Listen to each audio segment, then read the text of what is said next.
Sibling rivalry is one thing. But this is betrayal with a bloodline. In today's Savage Endings compilation, brothers and sisters cross the line, and the payback? It's unforgettable. This is Sibling Rivalries with Savage Endings. Let the family drama unfold. They say blood is thicker than water. But trust? Trust is thinner than a lie. And my brother? Dylan was drowning in them. I stood there in the middle of our parents' living room, watching him spin another perfect little story. Fake tears. Fake regret. Fake everything. And this time, the story was about me. Blaming me. For everything. Money that went missing. Deadlines that were missed. Mistakes that didn't have my name anywhere near them. But somehow, in Dylan's world, all roads led back to Alyssa. I didn't argue. Didn't interrupt. Didn't defend myself. Because here's the thing about liars like Dylan. You don't have to expose them. They do it themselves. You just have to wait long enough. Let them keep talking. Keep digging. Until they bury themselves in so much fiction they can't tell the difference anymore. And when that moment comes, when the lies stop working, when the mask finally cracks, that's when you move. Silent. Clean. Final. Because funny thing about digging your own grave? Nobody needs to push you in. You'll jump in all by yourself. All it takes? Proof. Receipts. And a sister who stopped playing nice a long time ago. My name's Alyssa. Oldest child. Professional peacekeeper. If there was a family role I was born into, it was responsibility. I was the planner. The fixer. The one who kept everyone else from falling apart. Especially Dylan. My little brother. The golden boy. Mom's favorite. Dad's pride. Everybody's fun, charming, slightly reckless little star. And me.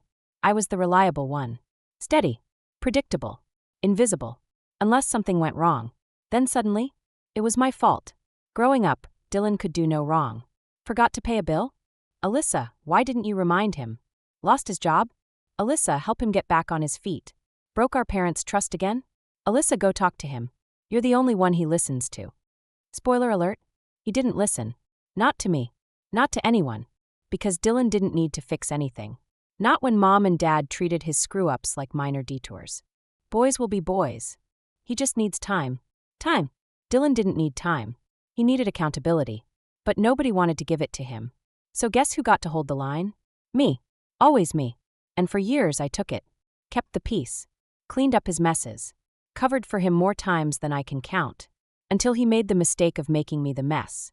Until he crossed a line even I couldn't ignore. See, it's one thing to lie to our parents. To fake your way through life like you're bulletproof. But when Dylan decided to blame me for money he stole, that wasn't just betrayal. That was war. But not the loud kind. Not the screaming, ugly family dinner kind. No. Dylan wanted a story. Cool. I'd let him tell it.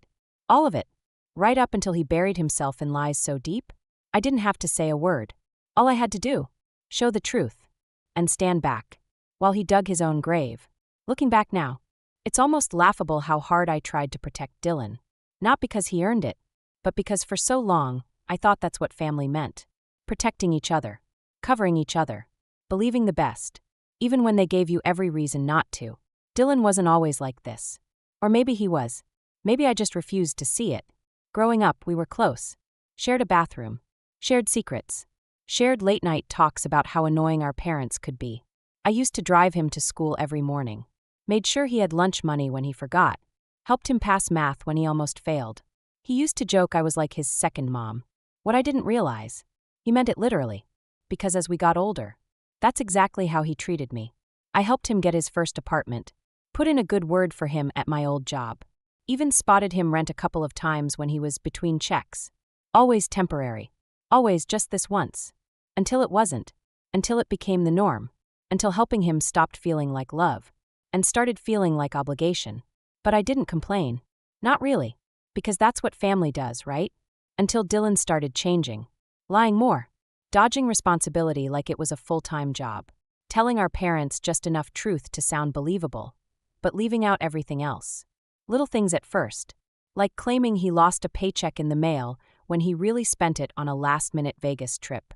Or telling mom his car needed repairs when he'd blown the money on sneakers. Annoying? Yes. Surprising? No. But manageable. Until he came for me. Until I became the story. Dylan blaming me? That was a new level of disrespect. He didn't just throw me under the bus. He backed over me twice for good measure. Claimed I borrowed money from our parents' account. That I forgot to pay bills I was never even responsible for. Told them I was bad with money. Me, Alyssa, the walking calculator, the family accountant, the person who saved every receipt, every pay stub, every bank statement. If Dylan wanted war? Cool. But he should have remembered one thing. The person keeping all the receipts always wins. At first, I didn't want to believe it. I mean, Dylan lied. Everybody knew that. He bent the truth the way some people bend straws, casually, effortlessly, all the time. But lie about me? That was new. And I almost missed it. Almost. It started with Mom calling me out of nowhere. Hey honey, is everything okay with your account? I blinked. What account? She hesitated. You know, the joint emergency fund you and Dylan set up with us? Record scratch. Excuse me? Joint. Emergency. Fund. Since when? I never agreed to that. Never signed for that. Never touched that. But apparently, Dylan had told them I was helping manage it. Helping him make payments. Helping him budget. Accept the account? Overdraft. Fees stacking. Missing money. All of it quietly swept under my name because Dylan said so. That was red flag number 1. Red flag number 2? Dad called me a week later. Alyssa, you said you were going to help Dylan catch up on his car insurance, right? What? No. Never. Turns out Dylan told him I offered. Said I'd Venmo him later. Spoiler alert, I didn't. But red flag number 3? That's the one that flipped the switch for me. Came straight from Dylan's mouth. We were sitting at Sunday dinner. Normal. Until Mom casually asked, "Did you guys figure out the $600 missing from the bill account?" Before I could even open my mouth, Dylan laughed. Yeah, Alyssa said she needed it for some work thing. She was going to pay it back this week. Work thing. $600. Gone. And just like that, my blood went cold. That was my breaking point. Not just because it was a lie, but because Dylan didn't even flinch when he said it. Didn't look nervous. Didn't look guilty. He expected me to sit there and take it. Cover for him. Save his skin. Again. But me? I was done saving him. Done being the quiet sister cleaning up his messes. Dylan wanted to tell stories? Cool. He could tell all the stories he wanted. Because I wasn't going to interrupt. I was going to let him keep talking. Keep digging. And when he was done, I'd be waiting. With proof. With receipts. With the truth. The thing about liars like Dylan? Once they think they've gotten away with it, they get bold. Real bold. And Dylan was feeling invincible. I stopped arguing with him. Stopped correcting the lies in front of our parents. Stopped defending myself. Not because I gave up, but because I was busy doing what people like me do best. Documenting. Watching. Waiting. The deeper I dug, the uglier it got.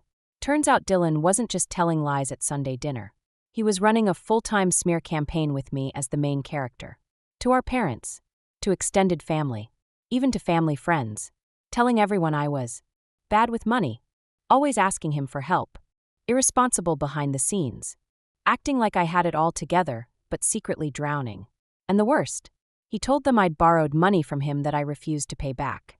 Me, the girl with color-coded spreadsheets for fun. Borrow from Dylan? The same man who once asked me how overdraft fees worked mid-crisis? Please. I went quiet. Smiled through dinners. Played it cool. But behind the scenes, I built a folder. Literal and digital. Screenshots of every bank transaction from the past year. Venmo history. Text receipts proving he'd begged me for money, not the other way around. Copies of every payment I'd made for him. Lease agreements I'd co-signed for his broke behind that he defaulted on. But I wasn't just building this for my parents. No, this was for Dylan. For that perfect little moment I knew was coming. When he'd sit there, in our parents' living room, spin one lie too many. And I'd finally slide that folder across the table like a lawyer dropping evidence in court. Quiet. Deadly. Undeniable. Because loud liars talk themselves into holes. Smart sisters? We just wait until the hole is deep enough. And then we bury them. With facts. With proof. With absolute silence. The crazy part? I probably could have stopped Dylan early. Pulled him aside. Threatened him. Laid everything out. But where's the fun in that? Where's the lesson? Because guys like Dylan don't learn from being warned. They only learn from impact. From exposure. From consequences. And Dylan? He was building his own downfall beautifully. Every week. A new lie. Every conversation. A new victim. He told my aunt I was behind on my rent. Funny. I own my condo. He told my uncle I'd maxed out my credit cards. Hilarious. My balances were basically zero. He told my mom I'd lost my job and was too embarrassed to tell anyone. Meanwhile, I was literally sitting at my desk working remote while she texted me that nonsense. But the lie that really sealed it? He told our dad I'd borrowed money to cover a secret vacation I took. A vacation? Me, the girl who hadn't left the state in months because I was helping pay his late car insurance bill. I almost had to respect the creativity. Almost. But the more he talked, the deeper the hole got. And the best part? He was leaving a digital trail longer than a CVS receipt. Every Venmo request, every text asking for a quick loan, every promise to pay me back next week, that obviously never happened. All documented, all saved, all time-stamped. Meanwhile, I started talking to my parents. Carefully, gently, not defensive, not argumentative, just planting seeds. Mom, how's Dylan doing on his car payments these days? Dad, didn't Dylan say he paid off that bill? Weird, I just got another notice addressed to me. Little things. Letting them wonder. Letting them think. Because soon, Dylan wasn't going to need my help ruining himself. He was doing that just fine on his own. And me, I was going to be right there. Quiet. Calm. Proof in hand. Watching him talk himself straight into disaster. Everybody has a moment where they're just done. For me, that moment came on a random Tuesday night. Group family dinner. Nothing fancy. Dad grilled. Mom made her famous potato salad. Dylan showed up late, like always, all fake charm and extra loud energy. I already knew he was gearing up for something. People like him? They can't resist the spotlight. And sure enough, mid-dinner, right between his third burger and a story nobody asked for, he dropped it. Oh, and by the way, he glanced right at me. Alyssa's been struggling with money lately. I've been helping her out when I can, of course. Complete silence. Dad raised an eyebrow. Mom gave me that soft, is everything okay? Look. And Dylan? Sat there, smirking, playing the humble hero, the provider, the selfless little brother saving his poor struggling sister from financial ruin. That was it. That was my breaking point. Not because of the lie. I expected the lie. But because he sat there, in front of our parents, comfortable, confident, knowing he was full of it, knowing he was framing me, and thinking I was too polite, too loyal, to fight back. He was right. About the first part. Not about the second. I went home that night and finalized the folder. Everything. Color-coded tabs. Labeled transactions. Screenshots. Text receipts. Bank records. My dad's missing money? Direct deposit to Dylan's own account. Bills Dylan said I forgot to pay? Literally in my name, and every payment made by me. Fake loans he lent me? Didn't exist. My text history told a completely different story. Then I printed it all. Stapled it. Packed it into a clean black folder like I was walking into court. Because I kind of was. Family court. Kitchen table edition. And I waited. Waited for the next family gathering. Waited for Dylan to start talking again. Waited for him to feel just comfortable enough to dig that grave one final inch deeper. Funny thing about clarity? Once you have it, everything else gets real quiet. No more second-guessing. No more frustration. No more maybe I'm overreacting. Nah, I was done. Done cleaning up after Dylan. Done keeping the peace. Done saving someone who would throw me under the bus without blinking. The next Sunday dinner? I showed up early. Sat at the table like nothing was coming. Cool. Calm. Patient. Mom was setting out the plates. Dad was watching the game. Dylan rolled in late, again. Big grin. Fake charm. Same routine. But this time, he wasn't the only one playing a role. I'd rehearsed this moment in my head 1,000 times. Not with yelling. Not with drama. But with facts. Receipts. Silence that cut deeper than any argument ever could. And right on cue, Dylan started running his mouth. Man, things have been tight lately. But you know me, gotta help family. Can't leave Alyssa hanging. He even chuckled like he was humble about it. Mom sighed. Dad looked uncomfortable. Both of them turning their eyes toward me. Waiting. Hoping I wouldn't make a scene. Poor, struggling, helpless Alyssa. Bless Dylan's heart for being so generous, right? Except this time, I reached down, pulled the black folder from my bag, and slid it across the table. No words. No emotion. Just placed it there like a bomb waiting to go off. Thought you guys might want to see the full story. Simple. Final. Dead quiet. Dylan's face? Priceless. Absolute stillness. Because liars love control. Love spinning the story. But paperwork? Proof? That's the one language they can't argue with. Mom opened the folder first. Dad leaned in. And within seconds, everything changed. Flipping through receipts. Bank statements. Venmo history. My name clean. His name dirty. Every lie exposed. Every fake story dead on arrival. I didn't need to raise my voice. Didn't need to argue. Didn't need to defend myself. Dylan had already talked himself straight into the hole. All I did, handed them the shovel. The living room was dead silent. Mom's hands were shaking as she flipped through the folder. Dad's jaw was clenched so tight I could hear his teeth grinding. And Dylan? Dylan wasn't laughing anymore. He wasn't talking. Wasn't smirking. He looked like a man watching his whole fake little world cave in slow motion. Because it was. Every lie. Every story. Every fake little narrative he'd built over the past year. Gone. Undone by a folder full of boring, black and white truth. Bank records. Screenshots. Payment receipts. His Venmo requests with his words right there in blue and gray bubbles. Can you spot me rent this month? Hey, can you cover me real quick? I'll pay you back Friday, swear. Spoiler alert? He never paid me back. Dad's voice was like ice when he finally spoke. Dylan, care to explain this? And Dylan, the man who always had a comeback, always had a story, said absolutely nothing. Nothing clever. Nothing cute. Just. It's not what it looks like. Classic. Oldest line in the liar's handbook. Dad raised an eyebrow. Looks like theft to me. Mom looked heartbroken. Not angry. Not yelling. Just. Devastated. And somehow, that hurt worse than anything. Because Dylan didn't just steal money. He stole trust. Stole peace. Stole the benefit of the doubt from the two people who gave him chance after chance after chance. I sat there completely still. Didn't gloat. Didn't brag. Didn't rub it in. Because this wasn't for revenge. This was for closure. For clarity. For me. And for Dylan, this was checkmate. Because now, it didn't matter how good he lied. Didn't matter how fast he talked. His game was over. Exposed. Finished. All that was left was the fallout. The thing about liars like Dylan, they're loud until they're caught. And when they're caught, they get real quiet. Real fast. He sat there like a deer in headlights. Frozen. Cornered. Completely exposed. Because there was nothing left to say. Not when every fake story he told had a paper trail running straight back to him. Every loan he claimed he gave me? Non-existent. Every bill he said I forgot to pay? Paid in full by me. Every account he claimed we shared? Opened and controlled entirely by him. It was surgical. Clean. Devastating.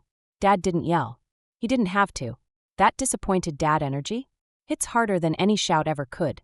You're not just irresponsible, he said quietly. You're a liar. Mom. She looked like she didn't even recognize him. All this time, you let us believe Alyssa was struggling. She shook her head like she could shake off the betrayal. But it clung to the walls like smoke. Permanent. Lingering. Heavy. And me. I sat there. Calm. Still. Unbothered. Because I'd already won. Without yelling. Without crying. Without lowering myself to his level. I let him talk. I let him dig. And then I let the truth bury him alive. Dad told Dylan to leave. Right then. Right there. No more dinners. No more fake apologies. No more access to the family account. No more rescues. Dylan packed up that night, tail between his legs, and left without a word. Not to me. Not to them. Just silence. The same silence I'd given him while he built lie after lie. The same silence that spoke louder than any fight ever could. Funny how quiet things get when the liar runs out of stories.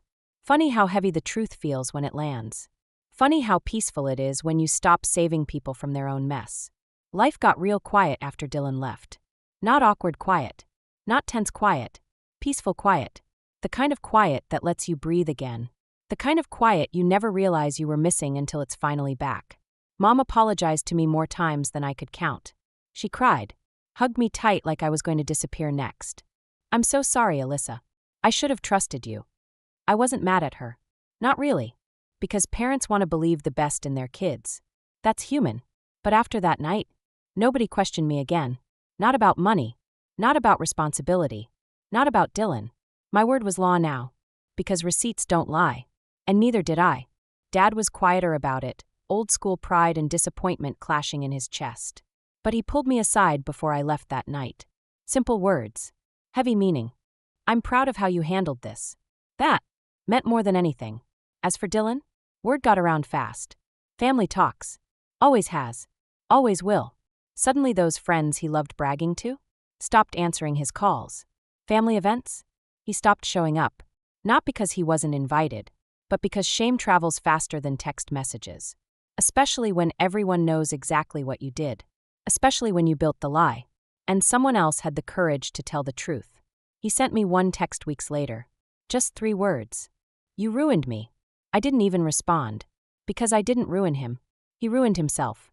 I just stopped protecting him from the consequences. Me. I went back to my life. My peaceful, boring, beautiful life. No drama. No lies. No fake stories. Just me. Doing what I've always done. Showing up. Standing tall. And never, ever, apologizing for protecting my peace again. Funny thing about graves? Nobody digs them faster than a liar. Nobody falls in harder than someone who swears they're untouchable. And nobody walks away cleaner than the sister who finally stopped saving them. They say family means nobody gets left behind. But sometimes, leaving someone behind is the only way to survive them. Dylan thought being my brother meant I'd cover for him forever. That I'd keep saving him. Keep lying with him. Keep cleaning up after him. He thought my silence meant weakness. That my patience meant permission. But me? I wasn't being silent to protect him. I was being silent to watch him bury himself. Because the truth about people like Dylan? You don't have to fight them. You just have to wait. They dig their own graves. One lie at a time. One fake story at a time. One stolen dollar at a time. And when the ground finally gives out beneath them, you won't have to lift a finger. You just stand there. Calm. Collected. Proof in hand. And watch it all collapse. Dylan didn't lose because I ruined him. Dylan lost because I stopped saving him. I let the truth speak for me. I let the receipts do all the talking. And now, my life is quiet. My peace is loud. And my silence was the loudest lesson he'll ever learn. Because when you lie long enough, when you betray the one person who always had your back, there's only one thing left to say. Enjoy the grave you dug, Dylan. Hope it was worth it. My sister stole my wedding fund, so I got the ultimate payback. The notification lit up my phone halfway through the champagne toast. $18, 500 withdrawal complete. I blinked. My smile didn't drop. My hand didn't shake. But something behind my eyes must have shifted, because my fiancé glanced at me and whispered, "Everything okay?" I nodded. Yeah, just a work thing." I turned back to the table. The long white table covered in peonies and pastries and delicate little signs that said bride-to-be. My sister Bianca sat across from me, wearing white, laughing just a little too loud. I stared at her. And suddenly, I knew. No evidence. No trail. No confession. Just that gut-level knowing. The kind you only get when the person who betrayed you once shared a bedroom and bedtime secrets. She raised her glass. To Alicia, the future missus. Carmichael. Everyone clapped. And I clinked glasses too. But in my head, I was already running the numbers. The wedding fund I'd been saving for 3 years. The account only 2 people had access to. And the fact that just 2 weeks ago, Bianca had called crying. I'm short on rent. Just until next payday. I transferred her $300. Not $18,500. She had no idea I'd caught her. And I had no intention of telling her. Not yet. Because I'd already decided something, sitting there with my mimosa in one hand and a fake smile on my face. Bianca was going to wish she never learned my bank password. My name is Alicia Monroe. And this is the story of how my sister stole my wedding fund. And how I turned her life into a cautionary tale. Bianca wasn't just my sister. She was my co-conspirator, my ride or die, my no one messes with you except me best friend. From the time we were kids, it was always Bianca and Alicia. She was older by 2 years, but always said we were twin souls with different birthdays. We had matching glitter notebooks growing up, passed back and forth under pillows like it was contraband. We filled them with secrets, crushes, and made up games we swore we'd never play with anyone else. We made a pinky promise pact that when we grew up, we'd live in houses next door to each other, have our babies at the same time, and raise them like cousins who didn't know the difference between siblings. I believed that. I believed her. She got away with everything.